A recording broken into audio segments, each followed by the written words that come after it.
Vale, penso que xa está grabando. Non vou facer o paripé de sacarvos da maleta xa porque non é necesario. Pretendía que fose algo case diario, pero non. Vai ser así máis cando xurda. Hoxe veño a falarvos de como foi a viaxe o voo dende Vigo a Madrid en tempos de coronavirus. De primeiras, todo normal, é dicir, estou bastante contento, bastante ben. Houbo cousas que me sorprenderon para ben e outras que me sorprenderon para mal. Que crees? Que comecemos polas boas ou polas malas? Seguro que alguén podría psicoanalizarme por comenzar polas malas. As máscaras que levaba a xente, en serio. Vas a estar unha hora nun recinto pechado xunto a moitísimos xentes coñecidos. E moitísima xente levaba máscaras normais, quirúrxicas, ou mesmo de tela, ou mesmo de tela mala. É dicir, eu vin algunha que dixen esa non me protexe nin a ela, nin a mí, nin a ninguén. E iso ten que coller ata fungos na boca. Eu fun esprofeso, non sei por que intento empregar expresións latinas que non coñezo. Que fun a propósito á farmacia a mercar FFP2 para maximizar a protección. Ia estar nun avión e despois tiña que ir no transporte público, entón collín destas. Entendo que no transporte público non vayas con máscaras destas boas, porque eu merquei nas baratas e son 2 euros, máis de 2 euros cada unha. Entón, a xente que traballa aquí todos os días que non se lo pode, que non o poida permitir, non sei, que xa está acostumado, que a rutina mata o no metro vale.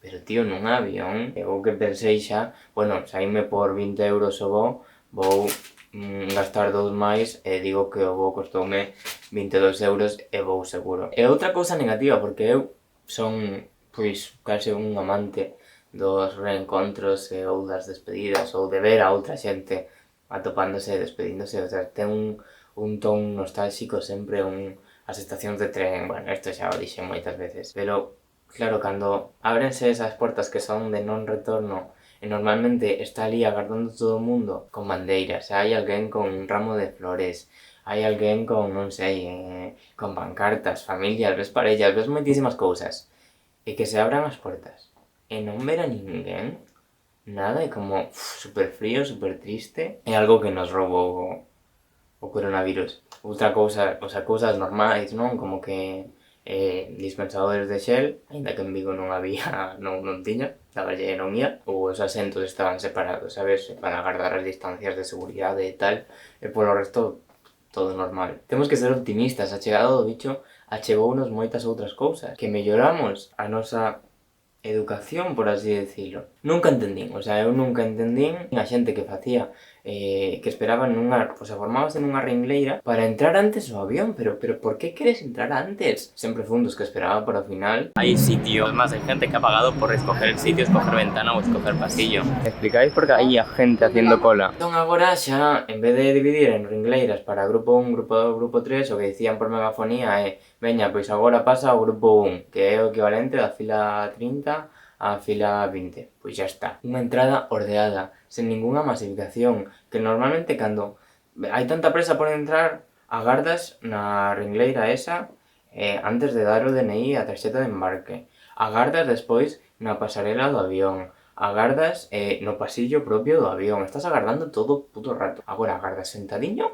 ata que te toca pasar e xa está. E o mesmo para a saída, normalmente aterrizaba o avión e xa está, todo o puto mundo de pé. Tío, están dicindo que ata que non cheguen, pois non podes sair, e ainda por riba se estás no sitio que dá cara ao pasillo, os dous teus acompañantes están mirando como que, vas a ir? E como, tío, calma, que non vas a forrar moito tempo. Agora non, ordeadiños, saen as primeiras filas, as segundas, as terceiras, e así sucesivamente, e ti non te levantas ata que o de diante de túa non se levanta, colle a súa maleta e marcha, entón por iso un 10. Pero en serio facía falla que chegase unha pandemia mundial para ordearnos, en serio. Non sei, polo resto foi un voo bastante normal. Ti chegabas, contacto mínimo sempre, a única cousa diferente é obriganche a lavar as mans nada máis entras no avión. Non sei, repártenche unha toallita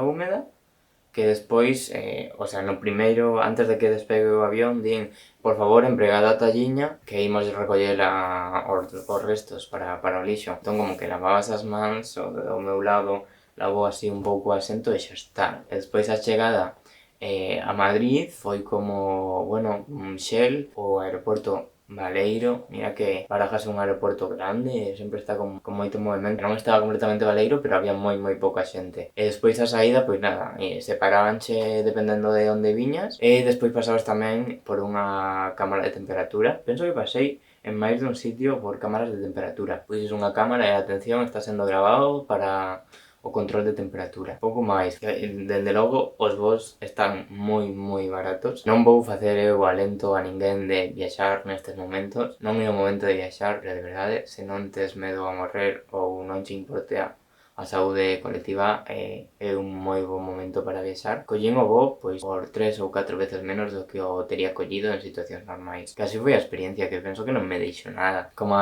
sempre, grazas por ver este vídeo. Coméntame algo, me dime aí guapo, faite ver nos comentarios. Continúa a miña andanza de youtubeiro.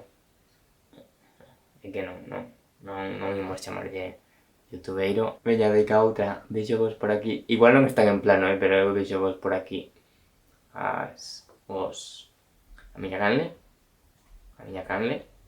é un vídeo que che recomenda YouTube explícitamente para ti, non para ninguén máis, para ti. Bicos, apertas.